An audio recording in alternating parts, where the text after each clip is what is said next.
Welcome to InsideAuto Podcast, where we feature everyone and anyone you'd want to talk to in and out of the automotive industry.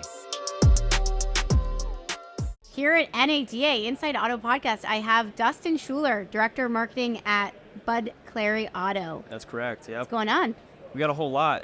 There's a lot of movement here. A lot of different vendors are out here. This is the Super Bowl of, auto conferences, and so it's great to be here. Great to be here with you guys. Yeah, I'm happy I got to meet you for the first time. Yeah, I know. Everything has been over video chat and things like that. It's been, really COVID, but it's been a good moment. Yeah. Okay.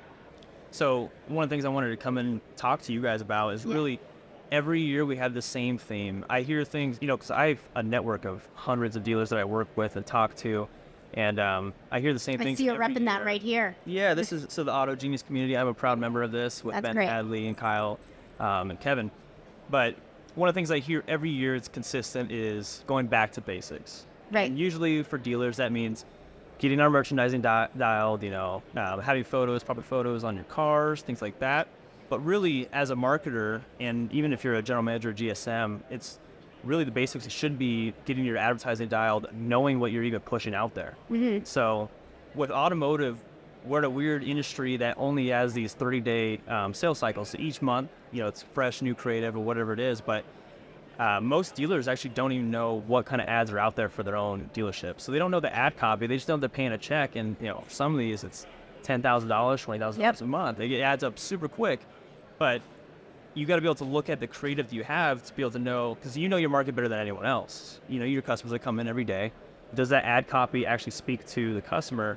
Or is it, sometimes there's cases where simple is better, but there are other times where, it's not really relevant to your market. And so knowing those pieces for, when you're going through your automotive marketing, your mix, looking at your paid search vendor, what are the ad copies that they're running, and then looking at your social media, what are the social media ad copies they're running, what do the creative pieces look like? Mm-hmm. PMAX is a huge campaign that's come out, and people are getting heavier and heavier into it with their ad spends. What does the creative assets look like if you're not the one supplying them? So you have to have a video asset in there. It's 30 seconds long because YouTube is a format that's on there, and then also photos too. So what do those look like? Does that represent you good in the market? Is that who you want to be showing your customers, or you know what I mean? So I think that's a big part of what going back to the basics should be, because in any other industry we look at that like every month, like what what creative is going out in the market, what's our ad copy look like, approve or not approve, let's make the adjustments, things like that, especially in the e-commerce industry, Black Friday stuff, like, so knowing what you're putting out there in the market is huge. And then even further than that, we spend so much money on these endemic sites, these third parties. So an auto trader bill could be $5,000, could be $2,500, whatever it is. But when's the last time you've actually gone through and looked at your profile and audited those things? So what does your pictures look like on there? Are your hours correct? Are your URLs correct? So are you sending traffic to the right spots? Things like that. Totally. And that's just one of those. But the opportunity cost of you not doing these things, going back to the real basics, especially in marketing, is so great in auto, especially, in terms of sales and things like that. Think about every deal that you're losing out on. But So you said a few things there that I want to talk about. One of the things that you said early on, and I agree with you, and I think it's great that you're working on educating you and your entire community, right? You guys are working on educating dealers on how to make the most out of their marketing by doing this. But absolutely. Early on, you mentioned that it's content that you change month over month. Mm-hmm. Do you feel like the industry also needs to have this layer above now where there's a brand campaign that runs, and that doesn't have to change necessarily month over month, right? Absolutely. And that's something new. Maybe it's not new in automotive, but I definitely feel like that's it's a newer strategy for dealers that are so used to the 30-day cycle that they don't think about, wait a second, we're a brand in X community or in X city, and we need to make sure that people know who we are.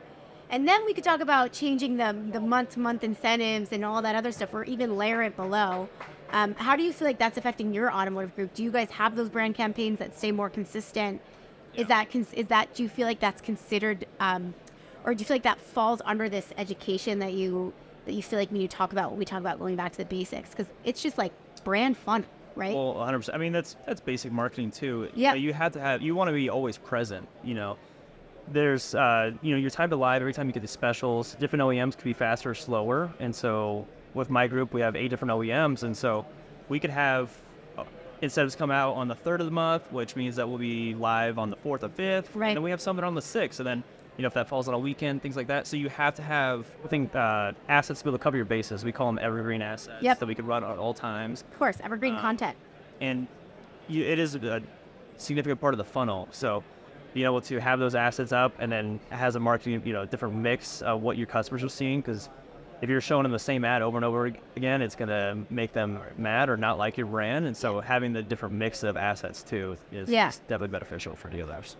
Definitely. I think the brand is becoming more and more of a talk, especially with the dealer community that I'm a part of. But you have to craft your brand and how you want people to perceive your brand too. So it's just a lot of thought. I do feel like also it's because brand loyalty is gone down, meaning people don't care so much if it's a Chevy or a Ford because they want a specific solution. So again, if Bud Clary is top of mind for them and you have 8 OEMs, like that's all that matters, right? They know that they have an automotive brand that they can go to. I mean, and an automotive brand in the sense like of the Bud Clary, not of the OEM. The manufacturer will come after, meaning they don't care what type of car they're going into. Or do you disagree? It seems like you disagree, which is, well, I'm all for it. Sure. No, I think that brand loyalty has definitely came down, 100%, and especially with new people coming into the market. We have new EV manufacturers that are coming in that are actually starting new dealerships and things like that too. So we're gonna have some dilution and more models, more options coming out.